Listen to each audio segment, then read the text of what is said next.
Picture yourself standing on a quiet residential street in a small American town where nothing ever seems to break the surface of everyday life. The air is still, almost unnaturally so, as if the world itself has paused for a moment. Rows of modest homes line the street, white siding, small porches, trimmed lawns, and familiar windows glowing softly in the daylight. It feels safe in a way that doesn't need to be questioned, but at the far end of the road, there is one house that disrupts that sense of calm. It doesn't matter whether you believe in anything beyond the physical world. The moment your eyes settle on it, something shifts. A faint tension rises in your chest, subtle but undeniable, like an instinct trying to warn you before your mind can catch up. It feels as if the house is aware of your presence, as if it has noticed you noticing it.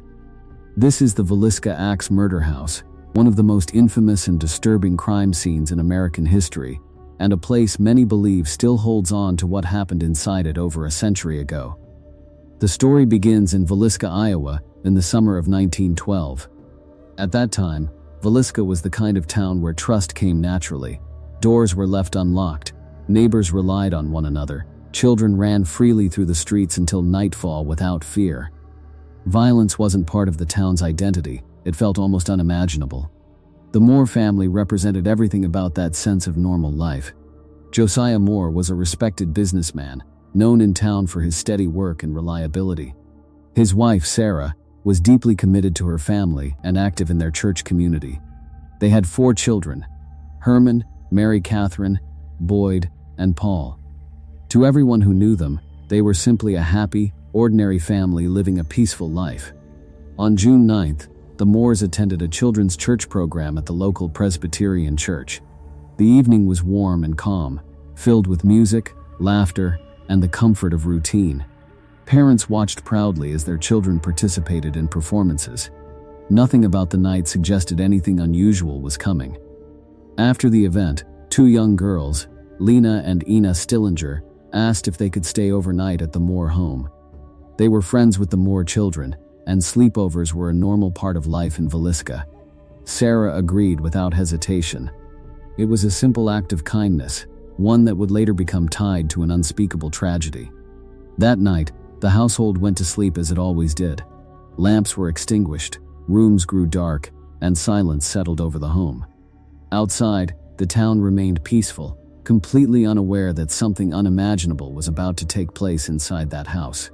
Sometime after midnight, someone entered the home.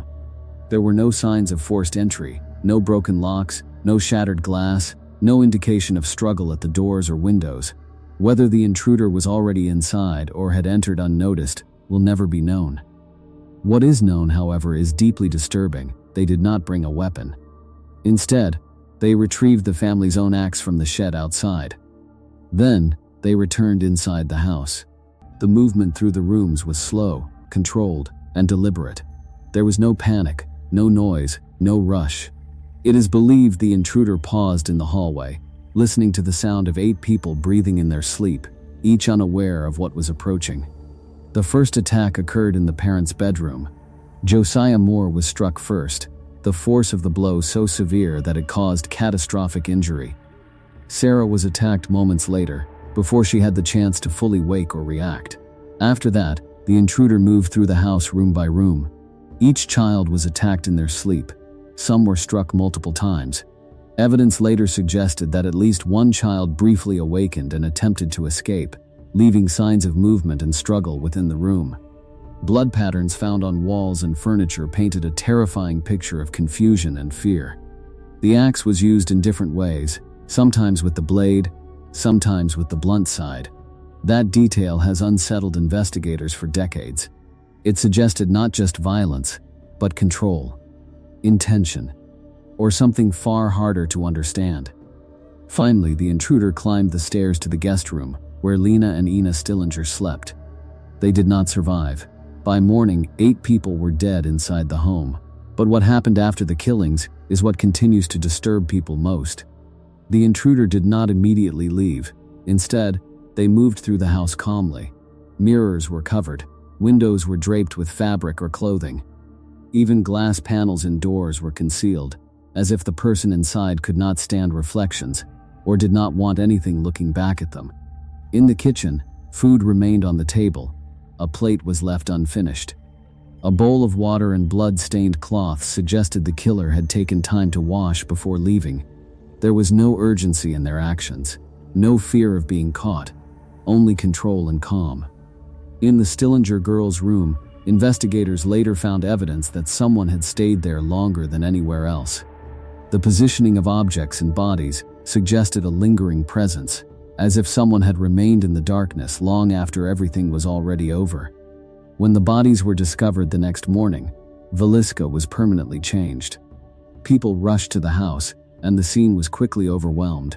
Neighbors moved through the rooms in shock, unable to comprehend what they were seeing. Fear spread through the town instantly. Doors that had once been left open were locked that very night. The investigation that followed became chaotic. Suspects were questioned and released. A traveling preacher was examined. A former associate of Josiah Moore was investigated. Rumors of similar crimes elsewhere added confusion. Confessions were obtained and later withdrawn. Leads collapsed. Evidence was mishandled or lost entirely. Eventually, the case went cold. No one was ever convicted. As time passed, the house began to develop a reputation far beyond its history. Visitors started reporting strange experiences, footsteps echoing in empty hallways, doors opening or closing on their own, lights flickering without explanation. But the most disturbing reports involved children. Soft laughter heard in empty rooms, whispered voices drifting through hallways, the sound of small feet running upstairs, followed by sudden silence.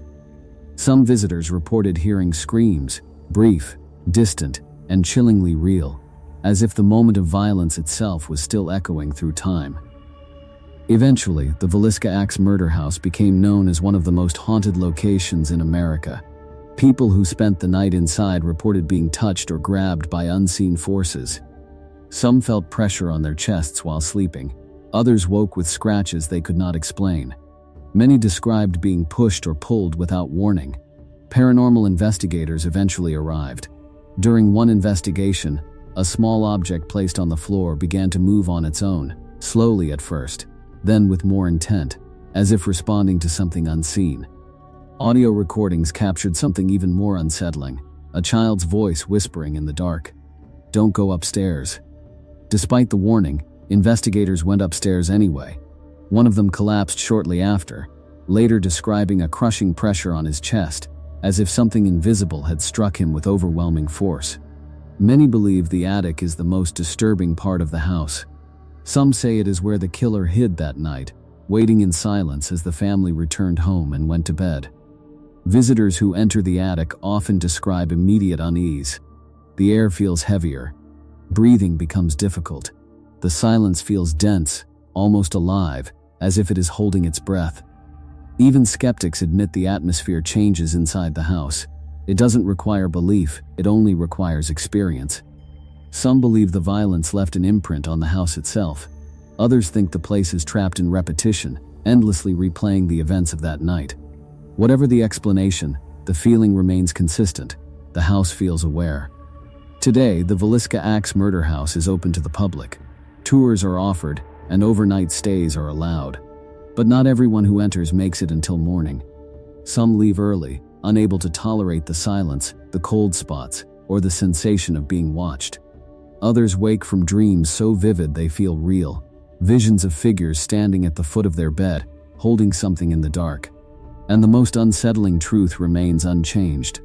The killer was never caught. No one knows who walked through that house. No one knows how long they stayed. And no one knows if they ever returned. So when you walk those narrow hallways and hear the floor creak behind you, when the air suddenly turns cold without reason, one thought keeps returning. Did they ever truly leave? Or is something still there, waiting in the darkness, reliving the night that never ended? If you ever find yourself in Villisca and see that quiet white house at the end of the street, remember the family who went to sleep believing they were safe. And if you step inside, don't be surprised if it feels like the house is watching you leave.